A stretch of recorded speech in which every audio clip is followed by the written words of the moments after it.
जंगल में पक्षी बहुत खुशियां भरी जिंदगी गुजार रहे थे। वो सब पक्षी दोस्त थे। उसी जंगल में एक कालू कौवा और गोरी कौवी भी रहते थे, जो किसी दूसरे पक्षी से दोस्ती ना करते थे। वो हमेशा अकेले ही रहते और हमेशा दूसरे पक्षियों को तंग करते। चिड़िया, आज तो मजा ही आ गया। मीठे मीठे अंगूर। मेरा तो आज अंगूर खाने को बहुत मन कर रहा था। अब जल्दी से कुछ अंगूर खाओ और यहाँ से जाएं। अगर वो काले कौवे आ गए तो फिर से लड़ाई शुरू कर देंगे। चिड़िया और कबूतर अंगूर खाने ही वाले थे कि वहाँ कौवा और कौवी आ जाते हैं। ओए गंदी आँखों वाले कबूतर, रुको रुको, ये क्या पाप करने वाले हो? क्या तुम जानते नहीं हो ये अंगूर की बेल मेरी दादी ने लगाई थी। भागो यहाँ से। ऐसे कैसे भाग जाएं? हम तो यहाँ से अंगूर खाकर ही जाएंगे। तो फिर चोंच लगा कर देखो अंगूर को, मैं तुम्हारी चोंच ही तोड़ दूंगा। छोड़ो कबूतर भैया, ये काले कौवे हमेशा लड़ाई करते हैं। हम कहीं और चले जाते हैं। गंदी गोरी कौवी, गंदी गोरी कौवी। कबूतर ऐसा कहते हुए वहाँ से चला जाता है। गोरी, वो तो चिड़िया थी जो डर गई। अब ये मोटा कबूतर तो हमें आंखें दिखाता है। मैं किसी दिन इस मोटे की आंखें ही निकाल दूंगी। बुलबुले बेटा, आप घोंसले में ही रहे। मैं सुबह सुबह ही भोजन ले आती हूँ। फिर वो काले कौवे आ जाएंगे और हमें कुछ नहीं खाने देंगे। बुलबुल भोजन की खोज में उड़ती है। उसे एक अमरूद मिल जाता है। वो अभी बैठी ही थी कि गोरी कौवी भी पहुँच जाती है। मोटो, मैं तुम्हारा पेट फाड़ दूंगी अगर ये अमरूद खाया तो। ये अमरूद तो मैं कई दिनों से देख रही हूँ। मैं इस अमरूद के पकने का इंतजार कर रही थी। बुलबुल तो कौवों से पहले ही बहुत डरती थी। नहीं नहीं कौवी रानी, मैं तो बस इस अमरूद की सुगंध ले रही थी। मैं इसे खाने वाली तो नहीं थी। तो फिर भाग जाओ यहाँ से और पीछे मुड़कर न देखना। ऐसे गोरी कौवी बुलबुल को वहाँ से भगा देती है। सब पक्षी बहुत परेशान थे। फिर वो अपने जंगल में एक पंचायत बुलाते हैं। पक्षियों, बताओ क्या बात है? तुम सबने मुझे यहाँ क्यों बुलाया है? चींटी, बात ये है कि ये कौवे हमें इस जंगल से कोई फल नहीं खाने देते। कहते हैं हर पेड़ पर हमारा अधिकार है। कोई पेड़ इनके दादा ने लगाया है तो कोई इनकी दादी ने, और कोई इनकी नानों ने तो कोई इनके चाचे ने। चुप कर जा मोटी, अगर ज्यादा जबान चलाई तो जान से मार दूंगी। चींटी को देख तुम्हें भी पर लग गए हैं। बुलबुल बेचारी डर कर बैठ जाती है। चींटी, हम बड़े हैं। जंगल के ये छोटे पक्षी हमारी बराबरी करते अच्छे नहीं लगते। और तुम सबसे बड़ी मैं हूँ। तुम भी ज्यादा जबान ना चला। मैं आई हूँ फैसला करने। चुप कर जाओ। चींटी, आप हमें ये जंगल बांट दें। ना हमारी तरफ कौवे आए और ना हम इनकी तरफ जाएंगे। क्यों भी कौवो, क्या ख्याल है?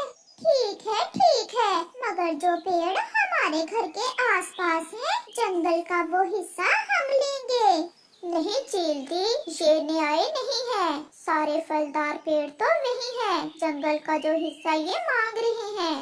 कबूतर भैया, चुप कर जाओ। हमारी जान छूट जाए इन काले कौवों से, हम अपने हिस्से में नए फल वाले पेड़ लगा लेंगे।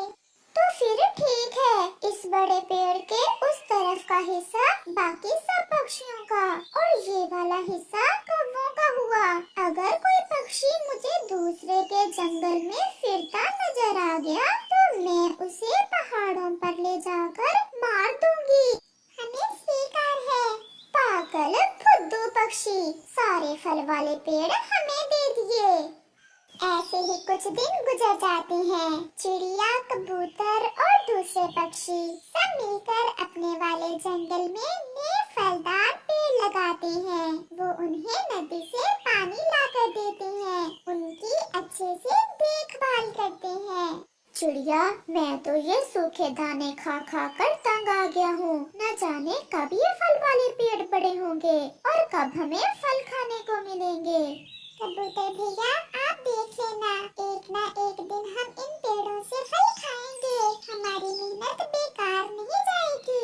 दूसरी तरफ कौवे मजे मजे से फल खाते और सारा दिन सोकर गुजारते। एक दिन अमरूद का पेड़ कौवे से कहता है, कौवे, आप कब से मेरे फल खा रहे हो? कभी मुझे पानी नहीं दिया। मेरे पत्ते सूख रहे हैं। प्लीज मुझे थोड़ा सा पानी ला दें। चुप कर जाओ, तुम्हारा काम है हमारी सेवा करना। हम क्यों तुम्हारी सेवा करें? बरसात होगी तो तुम्हें पानी मिल जाएगा। तब तक तो मैं सूख जाऊंगा, मैं मर जाऊंगा। तो मर जाओ, हमारे पास तुम्हारे जैसे और बहुत से पेड़ हैं जिन पर तुमसे कहीं ज्यादा स्वादिष्ट फल लगते हैं। वो पेड़ कुछ ही दिनों में सूख जाता है। फल वाली अंगूर की बेल भी पानी न मिलने के कारण सूख चुकी थी। गोरी, अमरूद का पेड़ भी सूख गया है और अंगूर की बेल भी सूख गई है। तुम क्यों चिंता कर रहे हो कालू जी? चलो हम जाकर सेब खाते हैं। बहुत मीठे और स्वादिष्ट सेब लगे हुए हैं सेब के पेड़ पर। वो दोनों सेब के पेड़ के पास जाते हैं। वो पेट भरकर सेब खाते हैं। जब वो वहाँ से जाने लगते हैं तो सेब का पेड़ उनसे कहता है, मेरी जड़ों में कोई बीमारी लग गई है। मैं बहुत कमजोरी महसूस कर रहा हूँ। आप मेरे मीठे सेब फिर ही खा सकोगे। अगर मैं स्वस्थ रहा तो मुझे कहीं से दवा ला दो। ला देंगे जब शहर गए तो, हमारे पास अभी समय नहीं है। ऐसा कहते हुए कौवे वहाँ से चले जाते हैं। कबूतर भैया, कबूतर भैया, जल्दी चलो, हमारे बेरी के पेड़ पर फूल लगे हैं और संतरा भी फल देने वाला है। हमारी मेहनत रंग ले आई है। अब हर तरफ फल ही फल और फूल ही फूल होंगे।